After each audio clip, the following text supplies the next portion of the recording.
Саламатсыңар, урматтуу жолдоштор. Бүгүн биз сиздер кайрадан Кыргыз элинин Манас баатырдык эпосу жөнүндөгү көрсөтүүлөрүбүздү улантабыз.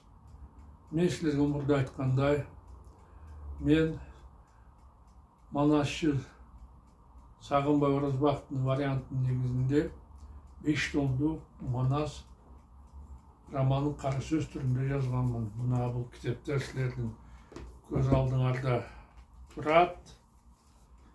Бул китептердин баарын мен Кыргыз Республикасынын билим берүү жана илим министрлигинин алдындагы илим берүү академиясынын текшерүүсүнөн өткөзүп, азыркы учурда бул китептер орто мектептердин кыргыз адабияты программасына Манас эпосун окутууда кошумча окуу китеби катары сунушталган. Ошондой эле мен окуучулар үчүн Манас эпосун үйрөнүү оңой болсун үчүн атайын мындай кылып 8-11 класстын окуучулары үчүн жумуш дептерин түзгөнмүн. Бул дептерлер дагы учурда мектеп программасына киргизилген. Өзүмдүн ишмердигимди улантып, мен азыркы учурда 3-жылдыктын 2-нчи бөлүгү болгон Семетей эпосу боюнча роман жазып жатамын.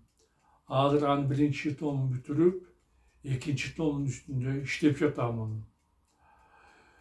Бүт өзүбүздүн Манас баатырдык эпосун дүйнөгө дагы көбүрөөк жайылтуу үчүн мен 5 томдуу толук ойдон Манасты орус тилине котордум. Жана 2 варианты тең атайын интернет сайт ачып epos-manas.com деп. Ошол сайтка орус жана кыргыз тилиндеги романдарды койдум. Кимде ким романымды окугусу келсе, ошол жерден аны сатып алса болот. Биздин баатырдык эпосту мындан да көбүрөөк жайылтуу максатында мен азыркы ушул көрсөтүлүп жаткан видео тасмаларды орус тилинде да чыгарып жатамын. Жана бул орус тилиндеги тасмалар дүйнөнүн 112 тилиндеги субтитр менен кошулуп жатат. Мунун өзү дүйнөнүн ар бир жашоочусу кайсы жерде болбосун, кайсы жерде жашабасын, өзүнүн эне тилинде же өзү жакшы билген тилде Манас эпосу менен, Манас романы менен таанышып алса болот дегенди түшүндүрөт. Ошондуктан мен силерден суранат элем, бул видео тасма жөнүндө алыскы жана жакынкы чет мамлекеттерде жашап жаткан өзүңөрдүн тууган ырлыктарыңарга, дос жарларыңарга, тааныш билиштериңерге маалымдап койсоңор, анда силер Манас эпосун жайылтууга чоң көмөк көрсөткөн болот элеңер. Мына мен роман жөнүндө, эпос жөнүндө кыскача айтайын дегеним ушул.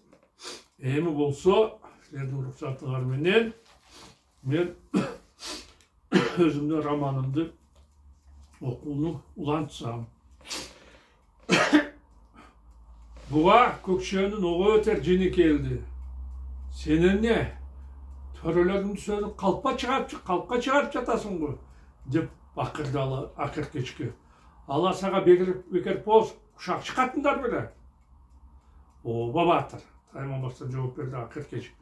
Төрөлөрүң Алмамбеттин адилеттүүлүгүнө, акылдуулугуна, адамдардан арамдан тамак жебестен, пара албастан таза иштеп жатканына ичкүчүлүк кылышууда. Алар бекер тамактан калганын ичип ооруп, сөздөрү калып талаага, өздөрү калып балеге, чыныгы доосуңду жок кылуунун амалын издешүүдө. Калп айтасың, менин төрөлөрүм андай эмес. Төрөлөрүм дал ошондой адамдардан, баатыр.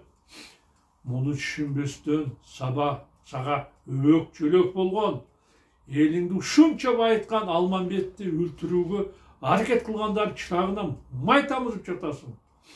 Алар Алмамбетти жок кылуунун эбин таба албай, Колун Буудайбекти кошуп алып, өздөрүнүн ушак сөздөрүнө күбө катары алдыңа алып келүүгө даярданып жүрүшкөндүгүн мени бак укканмын. Акыркы эмне деп жатат? Селечит көкчө. Ал көрө албасын сөзүн сүйлөп жатат.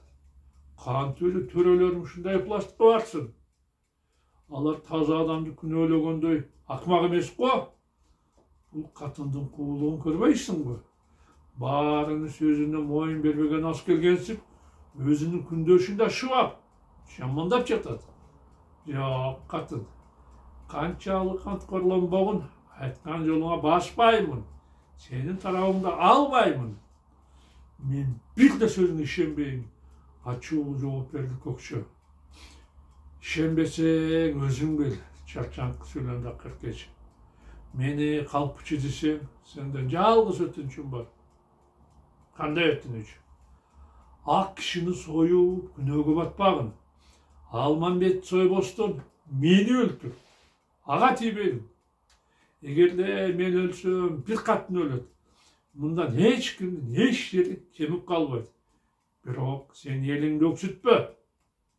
Сен эмне деп булжырап жатасың? Алмамбетке тийишпе. Тике карады көкчө кызарып чыккан Акыркеч. Ал жаныңда турса, алтындан болот чарбагың, ааламды баса салмагың. Алмамбеттен айрылсаң, арылбай калат арманың. Кийин өзүң буга каттуу өкүнөсүң, баатырым. Билип кой. Алмамбет кетсе да, өлсө да, өрт отундай жанарсың, өзүң өчүп каласың. Аялынын чын көңүлдөн айткан сөздөрүнөн кийин көкчө өзүн бир топ ыңгайсыз сезди. Эгерде мен Акыркечтин ордунда болгондо эмне кылат элем? Кантип өзүмдү коргойт элем деп ойлондуккан. Жанымды куткаруу үчүн Алмамбетти аябай жамандап, өзүмдү таза кылып көрсөтмөк. Өлсө бир Кытай өлүптүр деп күнөөнүн баарын ага оодармакмын. Бирок аялым андай кылбай, Алмамбеттин тарабын алып, аны коргоп жатат. Көрбөйсүңбү айткан сөздөрүм? Алмамбетти эмес, сойсоң мени сой дегенмин. Балким досуңдун чындап эле күнөөсү жоктур. Мындай болгон учурда Алмамбетти өлтүргөнгө болбойт. Көкчө жанынан чыкпастан анын жообун күтүп турган Акыркечке карады. Мен эмне кылсам экен? Тайсалдадыккан. Аялымдын сөзүнө ишенейинби, же төрөлөрүмдүн сөзүнөбү? Көкчө эмне деп жооп берүүсүн билбей туруп калганда, анын кандай абалда калганын Акыркеч айттырбай түшүндү. Баатырым, эми мээңе жеттиби ачуу чындык? Деп кайгылуу ойлонду байбиче. Мен сага айтпадым беле, Алмамбеттин эч кандай күнөөсү жок. Биз тек гана дос бойдон жүрүп, эч кандай арам оюбуз жок. А сен болсо, кайда ушак сөздөргө ишенип, эң жакын нөкөрүң жок кылганга аракет кылып жатасың. Мындай кылсаң өзүңө жаман болот. Ошондуктан сен, баатырым, шашпай, ойлонуп иш кылгын. Эч убакта ачууга алдырган болбойт. Көкчө оозуна талкан салгандай, унчукпай турганын көргөн Акыркеч кайрадан күйөөсүнө кайрылды. Сен, баатыр, башка сая бак болгун, кара жүрбөй ак болгун, деди байбиче. Калк ичинде шумдук кептер көп болот. Аларды уга бербестен өтө сак болгун. Ар кандай ушак сөзгө кире берсең, бир күн Алмамбеттен айрылып, өзүң чоң арманда каласың. Акыркечтин жүйөлүү сөздөрүнөн уюган көкчө ошондон кийин андан шексинбей кекеткенин токтотту. Буга казактын 60 төрөсү аябай наразы болуп, кайрадан Алым Сейиттин үйүнө топтолушту. Бул Кытай акыры түбүбүзгө жетет экен, сөздү баштады Селимбай. Айдаркандын көкчөсү сөздөрүбүздү укпай, жалаң Алмамбетти угуп калды. Туура айтасың, жооп берди Элимбай. Көкчөнү Акыркеч биротоло урап салган окшойт. Акыркы күндөрдө каныбыз бизге таптакыр көңүл бурбай калды. Алмамбеттен эми кантип кутулабыз? Ойлуу сурады Алымсейит. Жыяны тым узун өлтүрүп салсакпы? Жок, башын чайкады Селимбай. Мындай ыкма жарабайт. Биринчиден күнөөсүз адамды өлтүрүү чоң күнөө. Экинчиден Алмамбетти өлтүрсөк, көкчө болгон аракетин жумшап, чындыктын түбүнө жетет. Ошондо биз ит өлүмү менен тиги дүйнөгө сапар тартабыз. Селимбайдын жүйөлүү сөздөрүнөн кийин боз үйдөгүлөр бир саамга унчукпай калышты. Анда кандын башын айлантып алган Кытайдын кантип эбин табабыз? Мындан өчө сурады отургандардан Элимбай. Биз азыркы ыкмабызды колдонууну уланталы, жооп берди Селимбай. Алмамбет менен Акеркешти жамандап, көкчөнүн көөнүн ого өтөр айныталы, туугандар. Арам тамактан кур калганына ич күйгөн төрөлөр көкчөгө ого өтөр тийиштик кылышып, кемиси ага келсе саламдашкандан кийин дароо кычык сөздөрдү баштайт эле. Акеркештин эми үйдөбү? Анын жанында Алмамбет баатыр жүрөбү? Экөө акыркы мезгилде өтө нак болуп кетишти го. Бул сөздөр көкчөгө аябай катуу тийип, акырында көңүлү кайрадан бузулду. Мен эмнеге туугандарымдын сөзүн укпай жатамын деп ойлондуккан. Эмне себептен Акеркеш сөзүнө кирип, Алмамбетке каршы эч кандай чара көрбөй жатам. Ушинтип жүрүп, азып келген бир кулдан арманды өлбөш үчүн эмне кылсам экен? Буудайбектин үйүндө уктай албай жаткан көкчө акырын ордунан туруп, көкчө апанын үстүнө желбегей жабынып, эч ким бойготпогонго аракет кылып, акырын эшикке чыкты. Түн ортосу болуп, айлана жымжырттыкка бөлөнгөн. Асманда жылдыздар жайнап, толгон ай тегеректи күндүзгүдөй жарык кылып, айылдын ичи даана көрүнүп турат. Тоодон соккон сызырым желден көкчөнүн көңүлү ачылып, аны кыйнап жаткан ойлор арылгандай болду. Мен бүт туугандарымды, агайын элеримди чогултуп, Алмамбеттин сөзүн текшерип көрөйүн деп чечтиккан. Эгерде арандыгы чын болсо, ошол жерден аны мууздап, кара жерге көмөйүн. Байымчесине чөшүп калган көкчө казактан чыккан атаулунун баарын Акеркештин үйүнө эмес, Буудайбектин үйүнө чакыртканда, алтын үчтөрө Токолдун кичине үйүнө араңга зорго батып, жаштар сыртта калышты. Ара күчтүү болсун деп, ага күчаладан аябай салууга Буудайбек кызматчыларына буйрук берди. Ошондон кийин аксакалдар эбин таап, көкчөгө аракты шкап ичиришип, аны аябай мас кылышты. Натыйжада өлө мас болгон көкчө көз жашын төгөп отургандарга кайрылды. Агайын туугандар, конокко чакыргандыгымдын себеби чыркылуучу ичим бар. Силерге бир кишинин айынан ишенбей жүргөн элем. Ал Алмамбет. Мен ага бир тууганымда ишенсем, доосум Акеркеч деген итим менен жакын дешет баары. Анығын айтқылачы, бұл сөз чынбы же қалыппы? Эркектің көзі мындайды анық көрбөсө, қатын деген неме өлгөнчө қарғанып, эч нерсени мойнуна албайт. Эркек болсо буга таң калган боюнча эмнени ойлонушун билбей отуруп калат. Ошондуктан болгон ачуу чындыкты айтып бергилечи. Эгерде ушуну далилдеп берсеңер, Алмамбеттин арамдыгы чын болсо, аны азыр соёмун. Эгерде адалдыгы чын болсо, анда аш сөздү коелу. Бул сөздөрдү уккан Элимбай кубанып кетти. Кудай жалгаса аракеттерибиз текке кетпеген окшойт деп ойлонду Төрө.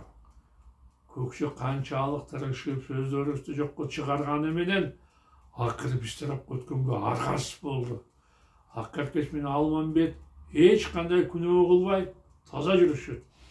Аларды баарыбыз каралай бергенден көкчөнүн ичилиги кармап, кызганычы көбөйүп, Алмамбетке кайрадан душман болуптур. Туура, ал азыр арак ичип мас болду. ушул учурду пайдаланып Көкчені Алмамбетке bir отола каршы кылалы. Аны чакырып туруп ушул жерден эмин табалы. Мүмкүнчүлүк болсо өлтүрүп салалы. Эгер ага алып жетпесе, аны бул жерден кууп жиберели. Ошондо максаттарыбызга жетип, мурдагыдай бүт казакты ээлейбиз. Көкче Баатыр, сени кантип жаман жолго баштап, жаман акыл үйрөтөт элек, деди Кайгылуу Элимбай. Алмамбет жалгыз жан болсо, аны жөнү жок, негизсиз жамандап, элге батырбасак, бизди Кудай урмайбы? Болгондо айтып жатабыз. Бирибиз эмес баарыбыз, жашыбыз эмес карыбыз. Алмамбет ак болсо, аны кантип булгайлы? Аны менен Акеркештин көңүлү бузулуп жүргөнү жалпыбызга белгилүү. Мунун кандай далилдери бар? Эгерде бизге ишенбей жатсак, бул жерде Токолум Кудайбектен сурагын. Толугу бойдон сөздөрүбүздү тастыктап берет.